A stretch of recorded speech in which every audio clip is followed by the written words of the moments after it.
here's how to scrape TripAdvisor hotels list with no coding knowledge. For this, we'll need that TripAdvisor scraper from netty.codes. Link will be in the description.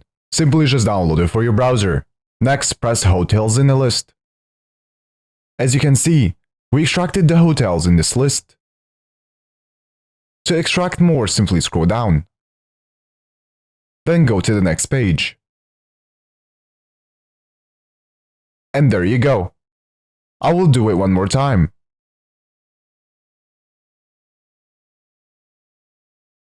Alternatively, you can use the auto function, which will auto-navigate the pages for you and add the data to the list.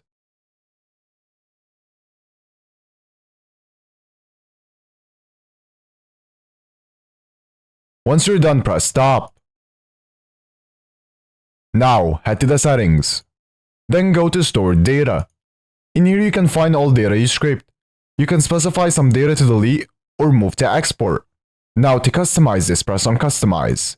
Then press on hotels in the list. In here you can change the data however you want. So for example, you can uncheck some data.